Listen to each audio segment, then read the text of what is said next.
All right, guys, quick video on my mini repeater. So my goal here was cheap and light. Hopefully I get a bigger drone one day, and my goal is that it would be able to lift this thing up so I can get a better signal with the higher altitude. But essentially, going through everything here really quick. The box, I got $9 from Dunham's a couple years ago before inflation, so it's probably $100 now. Make sure you get something if you want to do a box similar to this. Make sure you get some with that gasket to keep the moisture out. And then also at some point, if you have a rim, drill a hole so you can get some airflow so you don't get condensation buildup on the inside.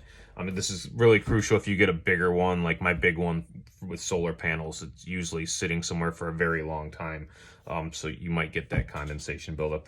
These ones, you're essentially running on whatever life, the battery life of the radios, so they're probably not going to be out there long enough to get, some bad condensation buildup. The two radios I got the 5R Baofeng, which is like $30, and then I got the 10-watt output one on my TX radio, so it kicks out the signal a little bit stronger. And that was probably like $45. So you're looking at like $70-75 in radios. The relay box was $12 on Amazon. I originally bought the audio cable, the cheaper audio cable, trying to get this price down as much as I could. So if you want to do the audio cable route, you're looking at a 2.5 millimeter to a 3.5 millimeter audio cable. The 2.5 millimeter audio cable would go into your RX. The 3.5 millimeter side would go into your TX. I was just getting a lot of squawk. I was getting a lot of interference using the audio cable, so I upgraded and went to the relay box, which I ended up spending more money. I should have just bought the relay box in the beginning. My duplexer was free from a ham operator swap meet I got from a buddy. It's the crossband one, VHF, UHF. Really didn't want the crossband one, but you can't beat the price of free. My remote cable was $7. The remote cable goes to the antenna, which again, Amazon for the remote cable, Amazon for the antenna. The antenna was like $9. So all in all, this thing's well under $100. One cool little upgrade is I did line the bottom of the box with Velcro and Velcroed everything in, so everything's nice and tight. No shifting around, no banging. Again, not necessary. Quick little upgrade. If you get the Baofeng, the 5R, get the upgraded battery. I'm just showing you on this one, same battery. That has the charging port on the side, so you don't have to drop it in the base. And then you can actually essentially get USB chargers for both of these radios, and then pick up one of these if you really want to leave it somewhere for a long time.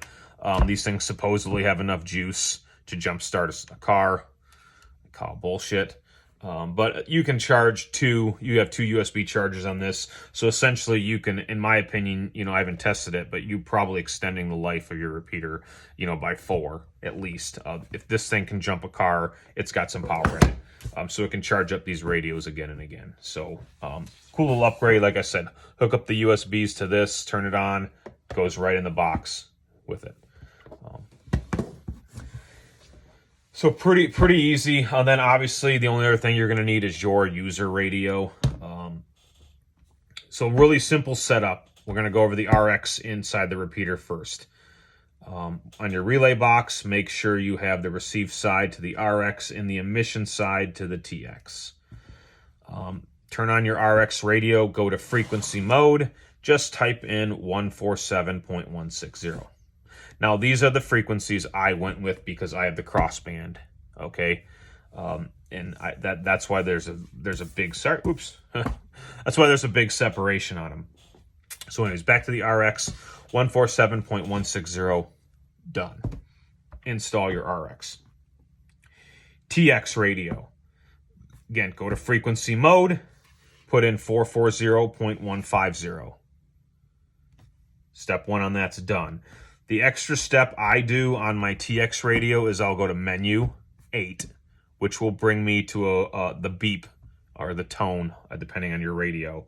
I turn that on. What that does is it kicks out when your repeater and your TX radio kicks out a transmission, that tone, that beep is going to go with it. So if I don't have a buddy to test this with, and I key up my user radio to this setup, I'll hear the beep on this radio, on my user radio, letting me know that my cycle got completed and that my repeater is functioning properly. So other than that, set your TX radio 440.150. You don't have to turn on the beep or the tone if you don't want to. Like I said, I do for reassurance. Just let me know that, hey, I'm working through my repeater. I get that tone. Other than that, install that and you're done. The, I guess, complicated part that's not really complicated at all is setting up your user radio. Super easy.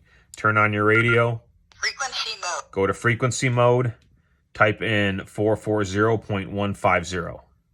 So my radio is essentially running the opposite as the repeater. The repeater is listening to RX and it's transmitting out at TX. My user radio is listening to TX because it's waiting for that signal to come in, and it needs to talk out to RX. So I have my frequency mode. I've got it set it up to 440.150, my TX. I'm going to go to menu 26. It's going to bring me to an offset. I'm going to type in an offset of 292.990. That 292.990 is essentially just the difference between the two. The next step I'm going to have to do is go to menu 25. I'm going to come to the shift menu. I want to make sure it's negative over here because I'm going down. I'm going from TX, which is what my frequency mode is put into, and I'm going down 292.99 to the RX.